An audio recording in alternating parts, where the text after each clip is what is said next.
regular meeting of the Recreation and Parks Commission. Would everyone please join me in the Pledge of Allegiance? I pledge allegiance to the flag of the United States of America and to the republic for which it stands, one nation, under God, indivisible, with liberty and justice for all.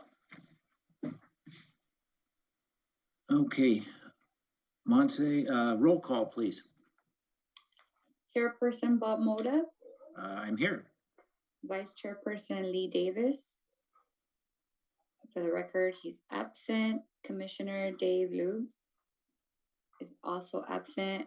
Commissioner Julie Stolnak. Present. Commissioner Kelly Watson. Present. Thank you, Monse. Presentations tonight, I see none. Am I missing anything? Okay, thank you. Monse, have there been any public communications? No, I did not receive any. Thank you. Consent calendar, approval of the minutes of the Recreation and Parks Commission meeting of June 16th, 2021. I noticed just one thing on the minutes, and it's all the way in the back of the last, pretty close to the end. I think under Department Director report, I believe you congratulate Kelly, Bob, and Dave for being reappointed to the commission, not Lee. That's the only thing I saw. And, okay, I will note that. and with that, I would move approval of the minutes. I need a second. Second. Monse, a voice vote, please. Chairperson Bob Moda. Yes. Commissioner Julie Stolnak. Yes. And Commissioner Kelly Watson. Approved. And Kelly, you were the one that seconded it. Is that correct? Correct. Okay. Yes. Okay. Thank you. There is no unfinished business tonight. New business. Potential expansion of the checkout building restroom improvement project.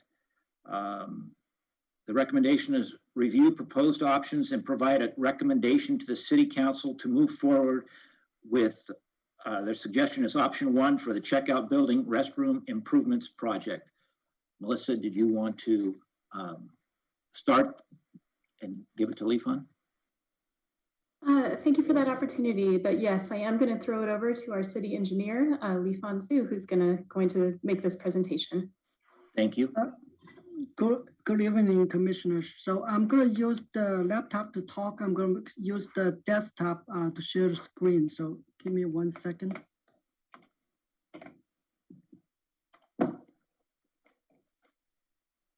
Okay, can everyone see the screen? Yes. Okay, so we are under the council's direction to remodel the checkout building restroom. I'm sure we are all very familiar with it, but for those who is watching at home, want to know which one it is, it's the one right next to the tennis court. It's this one, and specifically, if you want on this, technology is wonderful nowadays. So it's, if you look at it from here, it's this one is, I believe it's a woman's room, and then on the other hand is the men's room. So, we've been, basically the design has been ongoing, and we almost get to the finish line. However, as we discover more how the history of this building, I think this represents a really great opportunities, and the building maintenance staff bring it to our attention that there used to be an old men's and a woman's shower area right next to the existing restroom.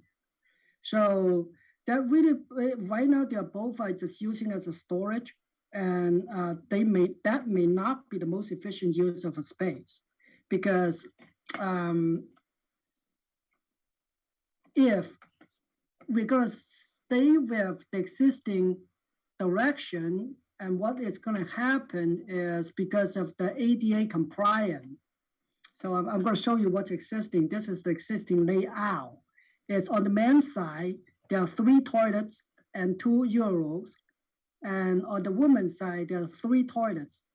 However, because of the ADA compliance, the most we can do is on the women's, we could fit in 2 toilets. And on the man is 1 toilet plus 2 urinal. That's the most we can have because the ADA compliance. And then really to not just focus on this one building, to really focus on the Restroom Park as a whole. All the restroom in the future is going to go through this. And anytime we try to do some remodel on some of the restroom, it's going to face the same problem.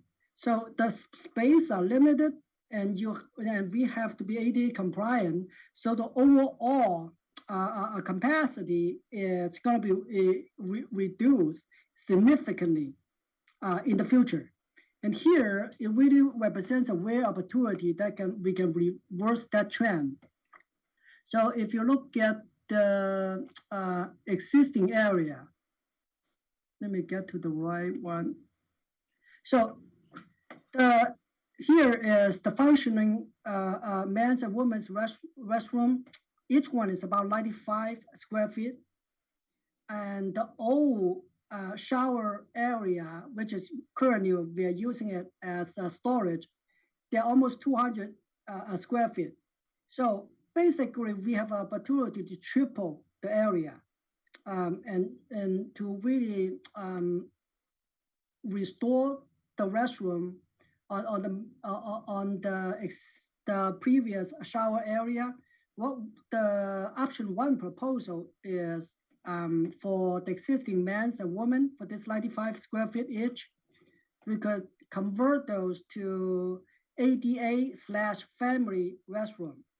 And on the, so the former shower area, we can rebuild them to men's and women's restroom. And because we have the ADA compliant restroom right next to it, we don't, on the regular men's and women's restroom, we don't have to follow the strict guidance of ADA. So that will make it a lot more capacity. And so it's really, from a user perspective, this makes so much sense. So the difference is, of course, it comes down to cost. And for the current, if we stay with the current project scope, the total cost for design construction, it's just under 200,000. But if we expand the scope, we are looking at somewhere around 500,000. So it will be a $300,000 difference. However, we have talked with the finance director.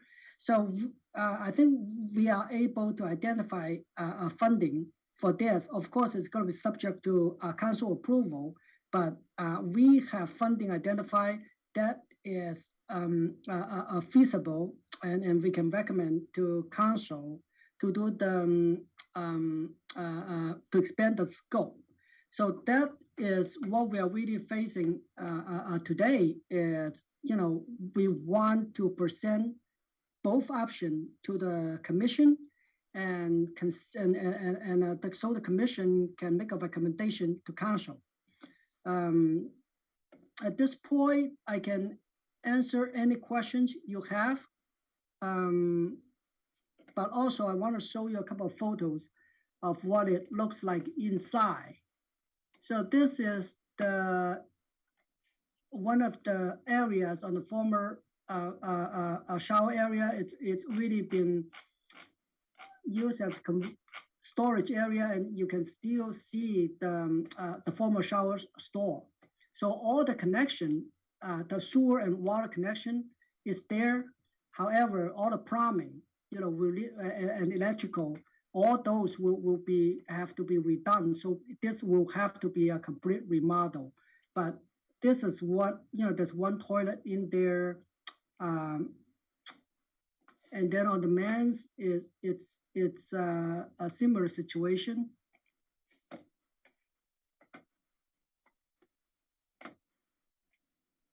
It's mostly used as a storage area, and those could be stored somewhere else because it's much more efficient, to store this somewhere else and restore this as restroom because all the connections already exist. You don't have to bring the sewer and water from long distance, and a lot of times that's what is could be the most expensive item. And this area is the heaters, and there are other servers that we are planning to keep, and this is identified as. Let me go back to my presentation.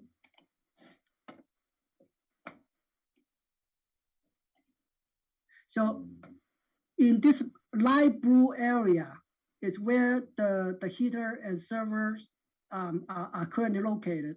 And, we could still keep this light blue area as they are and restore the orange area here to men's and women's restroom. And the green area is the existing scope, and we could convert those to family/ADA restroom. So that's the option one that staff are recommending. So I am done with my presentation, so I'm here to answer any question. Okay. Kelly or Julie, any questions? Go ahead, Kelly. Yeah, so can you tell me before, with the two different options, how many toilets will we result in for each of those options? Right, for the, for the existing one, it would be the men's will go from 3 to 1. The Euro will be reducing from 3 to 2. On the woman, it will be from 3 to 2. So that's the existing scope. And on the, if we pick option one, of course, we want to, we're gonna need an architect to really look at this, but by my estimate, we could, the men's toilet could easily go from 3 to 6. And with similar increase in Euro, the Euro could go from 2 to 3 or 4, depends on the needs. And on the women's side as well, I think it could go from 3 to 7, probably pretty easy given the space that we have. So that's to be confirmed by the design, but based on my experience, that should be a very conservative estimate. Okay. All right, thank you. That's good information. Go ahead, Julie. So obviously we're still gonna stick with no showers. And the 500,000 on option one, is that a padded 500,000 or is that a tight budget there? I think that's a tight budget. I think that's a conservative estimate. It's very feasible to get this done 500,000. I am on the conservative side when I give out estimate. Okay, because I know construction costs have just been skyrocketing and materials and everything like that. So I was just hoping that that's all taken into consideration because I would hate to get started and then, we're $200,000 over budget and looking for more money. Mm-hmm. Yeah, that is certainly taken into consideration. So I think 500 is the best number we can have at the moment. I think we are on the side of caution. So okay. And it's when you see the events at Rec Park going on, with the way the restrooms are now, there's always a line forming, and it would be nice, if we didn't have that line, because you're limited with the restrooms at the Joslin Center, at the clubhouse, wherever it is. So it would be nice to have so many more toilets would be very helpful. Can I ask another question, Bob, when she's done? I'm done. There you are. So two things, actually. First of all, how are we thinking about this in terms of the broader rec park redesign ideas? And the reason I'm asking that is simply that, this seems like one of those, we're doing one project without thinking about where all the restrooms are going to go. And to Julie's point about how event design and flow and things like that are going to happen. So I'm wondering why, given we're doing this whole rec park feasibility stuff, are we considering a rec park project outside of that broader lens? And then I'll have a second question after you sort of let us know about that one. So this is actually, we brought this to the attention of the consultant. I think it's a RJM that's doing the parks and needs assessment. So the vision is, this fits into the overall vision, because if you look at it, the big picture, there are only so many areas that you can put restrooms in without getting really expensive. So if lowering all the buildings, this is really the very obvious place for it to be, because anywhere else you would have to be going through major remodel in order to add a restroom where there is not. For anyone who has gone through any kind of a home remodeling, they would know it's the plumbing that's really expensive when you do the kitchens and restroom. So this is basically, this is in line of the overall assessment. And Marisa, if you have anything to add to that.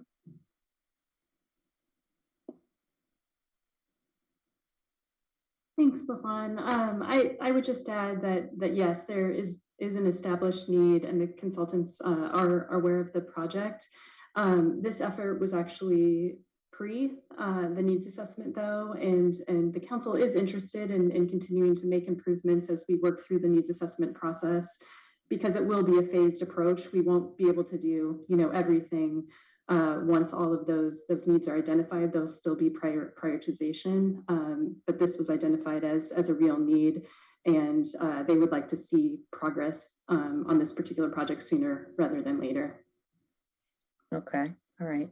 So Yeah, my second question is about, and I know this is a sensitive topic, but our thinking about restroom design is really changing over the years. And I know that when this restroom was designed, it was mostly men using the athletic facilities, I would guess, and that's why there's so many more stations than there were built for women.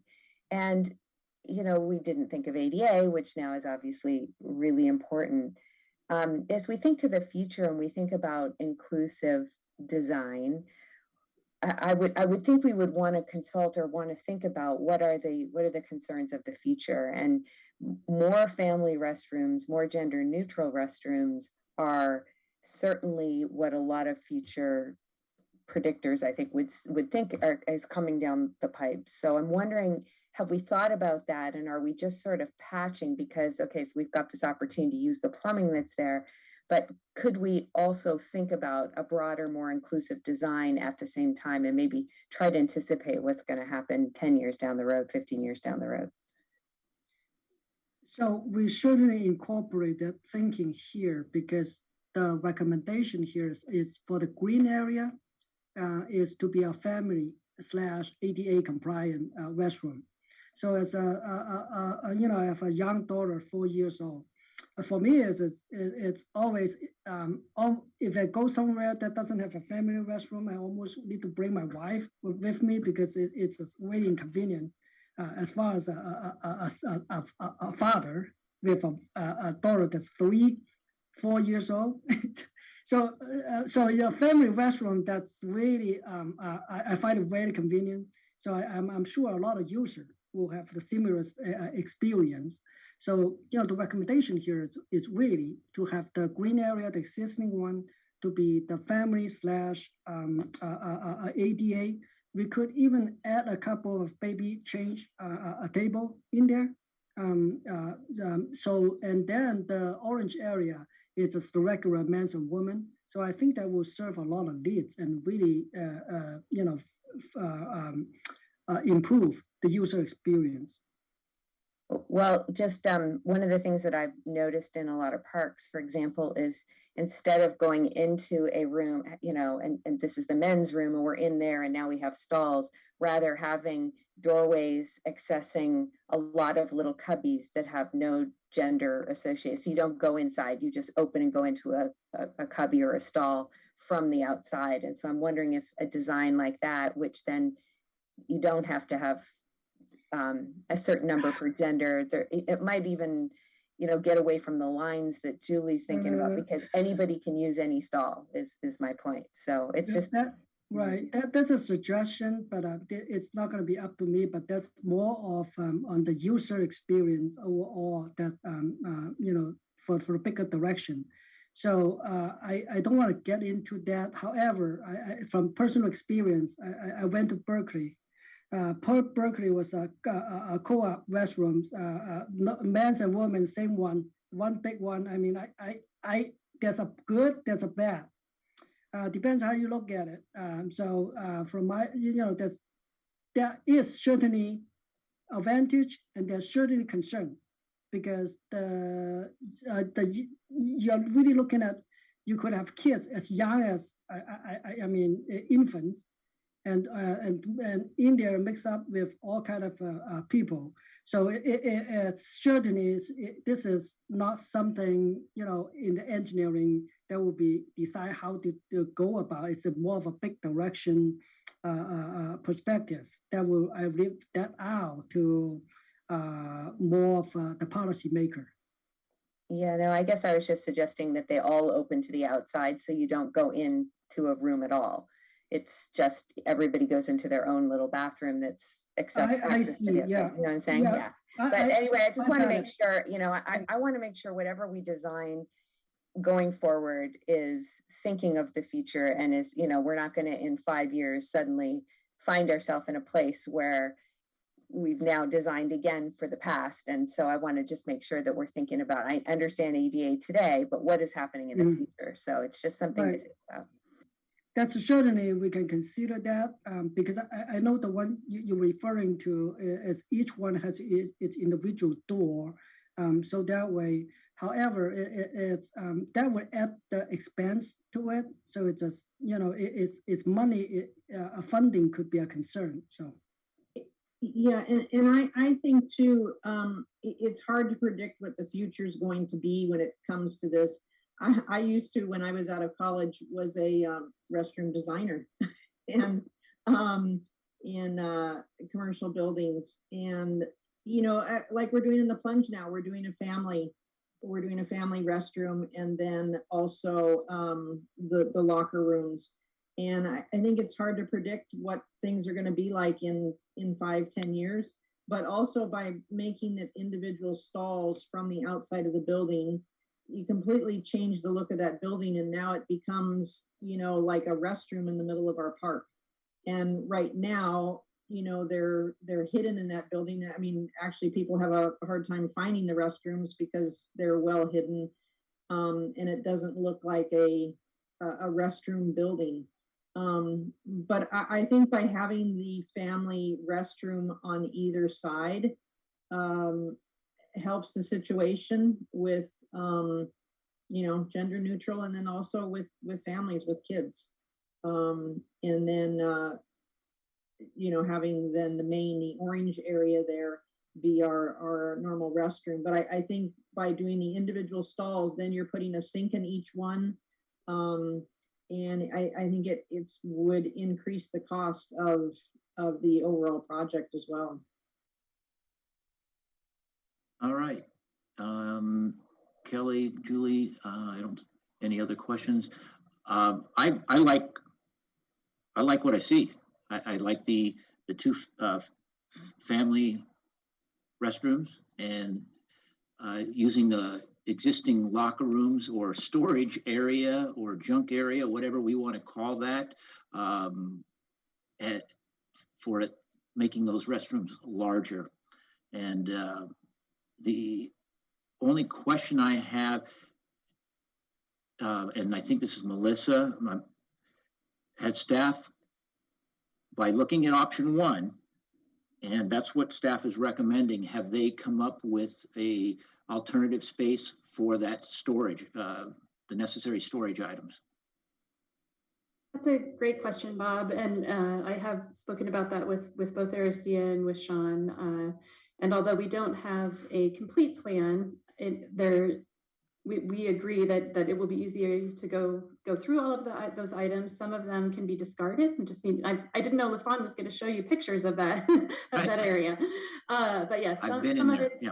Some of it can be discarded. Many of the items are uniforms and supplies. And so as part of the needs assessment, we are talking about storage because there are other facilities that we need a solution for. So we're confident that we will be able to relocate everything and still have it accessible enough to staff to be able to use for activities that are near the checkout building. Excellent, excellent. With that, I'd like to make a motion then to approve option one for the checkout building restroom improvement project. I second. Monse, could you do a voice vote, please? There's been a motion and a second. Yes. Chairperson Bob Moda, Yes. Commissioner Julie Stolnak, Yes. and Commissioner Kelly Watson. I'm going to vote no, only because I think that there may be a third design option that is different, but I'm going to vote no. I like in concept that we are talking about, re-swizzling it, but I feel like there's still more work to do on the design. Okay, that's 2-1. That does pass. Okay. With LaFawn, thank you very much for the presentation. Thank you. We'll now go to reports. Reports of subcommittees. Aquatic Subcommittee. Is there a report? Lee's not here. We Kelly? have not met. Okay, thank you, Kelly.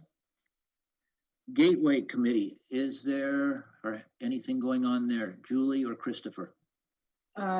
No, Christopher, do you have any update on that? I mean, we're kind of in a hold right now, waiting on things. There is Okay. a RFQ that is being put together, requesting for landscape architects to put together their qualifications for the project at this point in time. Okay. Also, I don't really know if didn't we kind of disband the Gateway Committee at that last meeting? So Basically, yes. Okay. So if we disbanded it, then we can take that off of the agenda for future. Okay. Transportation Subcommittee, that would be Kelly. Yes, and while we did not meet, we do have a couple of updates. So first of all, just to get everyone up to speed, we do have a problem with the shuttles in that they are currently out of service because of the difficulties we're having in hiring consistent staff that have the proper licensing, the B license that you need to be able to use those shuttles, to drive those shuttles. And so we've had that difficulty for quite some time, and we are working on a lot of different options to try to make sure that all the different transportation needs are met. So right now it's a multi-tiered solution. For the Dr. Dial-A-Ride, we're currently working with Yellow Cab on a voucher system. For Dial-A-Ride and the lunchtime shuttle, we're pursuing a Lyft agreement, something where we can get a coupon or something for Lyft so that the users could use that. For the beach shuttle and the sports shuttle to campus, that idea that we had floated, we really think this Metro Micro is part of the solution. Metro Micro only operates during morning hours and then afternoon, evening. They don't operate during the lunchtime hours. But for the sports shuttle, it should be fine. And for morning beach or dropping someone at the beach in the morning and then getting someone at the beach in the late afternoon, it could work. So that's a $1 shuttle ride. It's an app-based. And as a reminder, you go to the nearest bus stop to take that, and it will drop you at a bus stop within our zone. We are still working on some ideas for airport, because we know that back and forth to the airport is a real problem for El Segundo residents, because the cabs don't want to take them and and Uber and Lyft don't want to take them. So that's something that we're still pursuing, and we have some ideas with local hotel shuttles that we're pursuing. So that's the update. One of the things we found with Metro Micro, for example, is, that would be a solution that would actually be ideal for all of these things if it were running longer and covering those lunchtime hours. That is a chicken and egg situation. So the more we use Metro Micro as a community, the more likely they are to expand that service and increase those hours. So I can't emphasize enough how important it is that everyone try to use it for, if you're just going someplace in El Segundo, if you're going to the farmer's market, which we'd like to see you there, either ride your bike or take the Metro Micro. If you're going to the beach, if you're going to Ralph's, those types of things, try to use that Metro Micro as much as possible, because the more we use it, the better service we're going to get in El Segundo. So that's our update, and we will be meeting again next month. Kelly, I have a question on that Metro Micro, because you have to pick up the ride at, the closest bus stop to your stop. And for, say, many seniors, maybe they can't get to that bus stop because it's a few blocks away. Like, for instance, my mom is no longer driving now, but the closest bus stop is like 3-4 blocks away. And so she's not going to walk down there, especially if she's using her walker that day. So I think that's, more seniors would probably use it if the drop off and pickup points were more accessible than they are. Yeah. I don't know if that's going to be an option that they're going to change or not.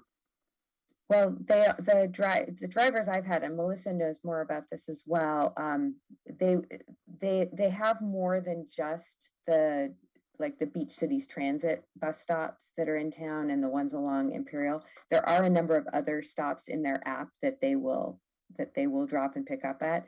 But again, we get to make more requests and get more flexibility the more we use it. So the feedback has been, El Segundo is not a community that has been using Metro Micro, and they've been on a pilot project now for, I think, almost a year at this $1 rate. So they really need to see usage before we're going to be able to ask things like that. But my understanding is they already have added some more stops than just bus stops.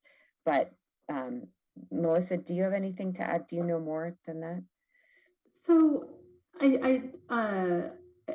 do know that it's a challenge with Metro Micro currently, but that is part of the reason why we are planning on issuing an RFP for the Dial-A-Ride and the lunchtime shuttle services, and that should go out in September. And that is how we hope to address that situation, Julie, is that Dial-A-Ride for the community members who do need a ride directly from their home to another location for shopping, for appointments.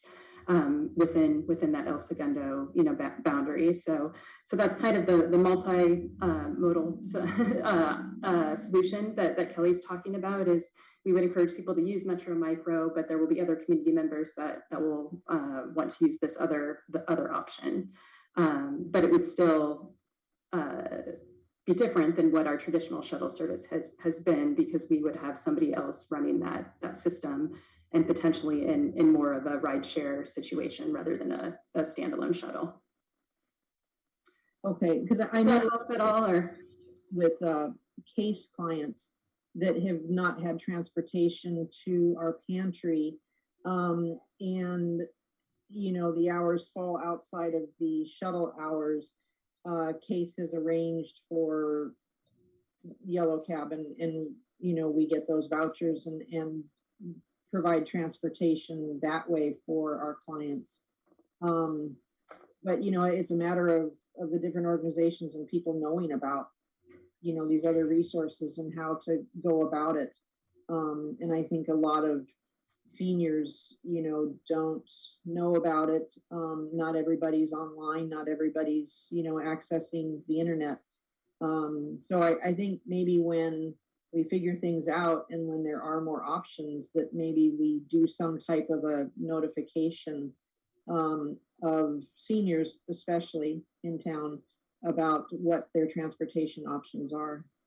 Absolutely. And I think we should also do, in-person sessions at Jocelyn Center, at the library, and at Park Vista, where, especially if it is an app similar to Lyft, we can teach people how to use that in order to order the rides that way. Although a lot of the other cities that are using a similar service, there's also a call-in option even for that particular service. So, but I definitely agree. We did send out a citywide email this week about Metro Micro to try to encourage people to give that a try. And we have been in contact with some of the seniors living at Park Vista about the potential for coming over and doing an outreach event to kind of talk about where we're at with transportation and some of the other plans for either vouchers in the meantime until we're fully up and running with a new system, or just to try to share the information about the plan. Okay, and I think maybe too with the delivered meals, forget what it's called now. Yes. Maybe some flyers going out with those drivers when they're dropping off meals to. That's a great idea. People know as well, because not everybody goes to the Jocelyn or is it Park Vista. So maybe they would be reaching some more people for us that way. Absolutely, it's a great suggestion. And also, Julie, if they continue to call the dial-a-ride number, they're getting getting transportation. We're hooking them up. So they're getting their options, they're getting the communication. So for them, they haven't had to learn anything new yet, really. It's just, you know, once we figure it out, we'll absolutely communicate how it's going to be different. We don't think it'll be this multi-mode solution forever, but this is what we're trying to do in the short run, just to make sure we have everything covered. And we had hoped to do a full presentation, you know, this month. We had talked about that at the last meeting, but we are still researching and developing the plan. But Ryan Delgado and Elias do plan to make a more in-depth presentation next month. So hopefully we'll be able to share even more details with the community next month. Kelly, thanks for that, all that good information. Appreciate that. Okay, Youth Sports Council, no meeting, but there is one scheduled for the 24th. So we'll be meeting next week, and we'll let you know next meeting. Staff reports. Now, Aracia, I don't see her here. Melissa, did you want to take that? Yes. She did ask me to share one piece of information in addition to her written report. She wanted to let all of you know that the plan for the Halloween Frolic is to have that event on Saturday, October 30th from 12 to 5, rather than on Halloween, which falls on a Sunday this year. So Part of that decision is because of the Saturday versus Sunday. But there has also been some feedback from community members about the impact of that event on trick-or-treating in the neighborhoods around, nearby Main Street. So we have had some requests to actually do that event, not directly on Halloween, but a different day. So we are planning to try that this year. And one other piece of information related to that, I think there's a larger vision to eventually have kind of an all-day celebration of Halloween. So a morning aquatics, Halloween themed event, and then the Halloween frolic in the middle of the day, and then potentially a teen and adult event in Rec Park in the evening. So we won't have that full offer this year, but that's the plan for future years, and part of the reason why there's the interest in moving it to this a different day and during the middle of the day. So would love feedback on that idea, but that was the only other item I had from ARC to report. Okay, thank you. Sure. And not seeing any hands going up. So next staff report, Christopher Henson, Parks Maintenance Superintendent. Christopher. Good evening, Commission. You have my report. Really no other updates. If you have any questions, I'll be happy to try to answer. Kelly. Chris. So I just wanted to raise because, it kind of blows up on social media all the time, right? And that is about trees. I fielded a couple of conversations, I think, that were going back and forth about some more trees that were removed in Rec Park near the fire pit area that looked like they appeared to be young trees, but the folks who raised it were told that they were diseased. So I wondered if you had an update on those and could just let us know and assure us that they will be replaced. Yes, there was a Chinese elm. I believe there's one or two that were removed. One was split very badly. We wanted to get that removed. And the other one was diseased, had dieback going on. So we took those out. We just received a shipment today of replacement trees. So they will be going in the next week. And we're actually adding, I think we're adding like 6 or 7 trees. We took out 2, I believe, and we're putting a few more back in. So, and then also there was some trees we took out over towards the east end of the park, over by Brett Field. We have replacement trees going to go in there as well. So we have quite a few trees going back into Rec Park. Excellent, thank you. Mm-hmm. Christopher, those trees that are going to go in the outfield at Brett Field, I think we talked about those last meeting, and we were hoping that they were going to be kind of a larger specimen tree, and you guys were still working on what you were going to put in there. So what did you decide to put in, and are they going to be, 36-inch box, or are they going to be a bigger tree that's going out there? I haven't seen the trees yet. We're putting in a weeping willow, or a group of weeping willows, which is a fairly fast grower. It's a larger type tree. So I haven't seen the trees per se yet, but it took us a little while to find them, that particular species. So. Also, I wanted to comment about the nice landscaping that was put along eucalyptus at Stevenson Field when that vine was taken out on the fence. So I think there's cypress that are planted along there and roses. I think that looks really nice. Nice change from that vine all over the fence. Thank you. I like it too. Okay. Thank you, Christopher. And thank you for everything that your staff does. Thank you. Director's reports. Elias, Public Works, but I'm not seeing him. So, Melissa, did you want to say anything? Yes, please. So Elias had planned to be here tonight, but he was called into the another Hyperion town meeting this evening, so wasn't able to join us. And I did submit a report within the agenda packet, but I have a few items to add. Please go ahead. I wanted to give you an update about the hockey rink celebration. The time has been updated, so it will still be on Thursday, August 26th, but we are asking guests to arrive at 4:30 for a ribbon cutting at 4:45, and then there will be a youth hockey clinic from 5 to 6. And that's in partnership with the LA Kings. So we hope that you're available to join us and community members are available. Everybody is welcome. If any of you do plan to come, if you could let me know, that'd be great.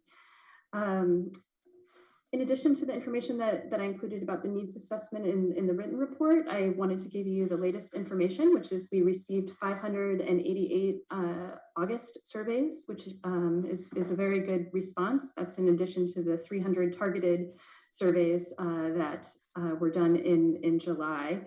There will be a third survey for the community from September. It will be up from September 1st to 15th, and it will even dive more deeply into the community's priorities for the different projects and programs. So please continue to encourage people to participate.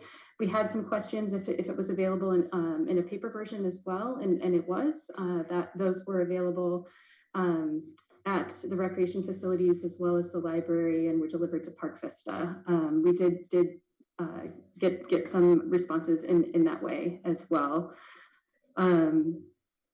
Also had a presence at 2 summer concerts and farmers market, and had a lot of great conversations just individually with community members. But I did want to share again to all of you and to anybody that's watching, if anybody has additional feedback, please reach out to me.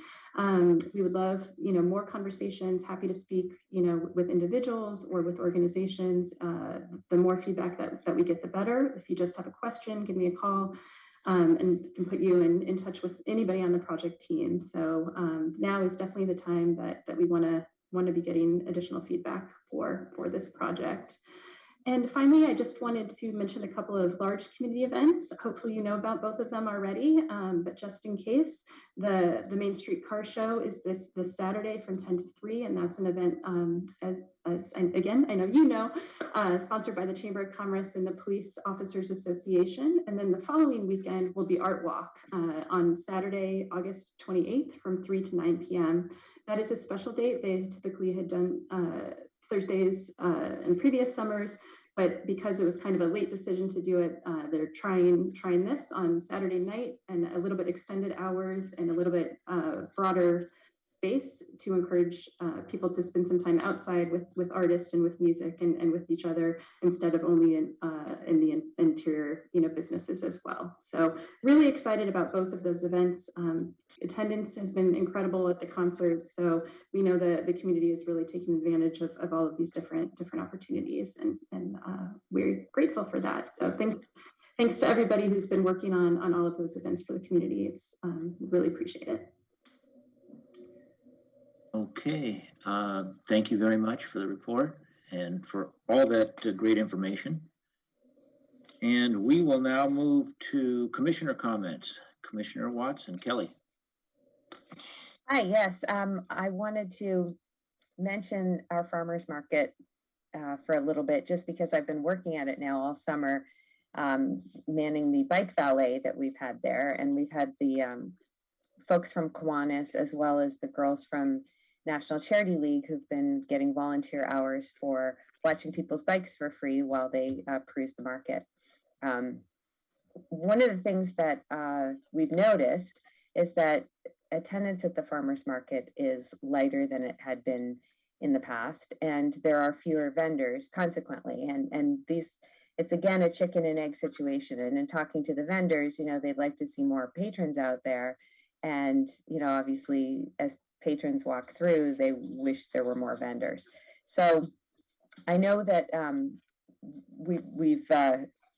we're asking folks to get out there and get outside. One of the things I would encourage is that you get outside and try our farmers market again.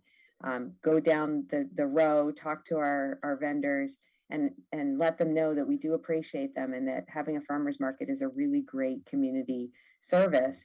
And we'd like it to continue and we'd like it to get more and more robust. So I just want to make a plug for the farmer's market. It's great food. The kids love the twisty potato. So, and it's a great opportunity to get outside and take your kids to, you know, walk along and see everybody.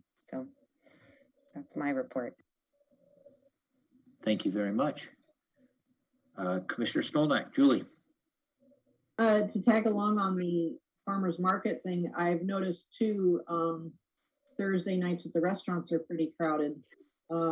We actually walked into, I think it was Brewport one night, and they asked us if we had reservations. I was like, no.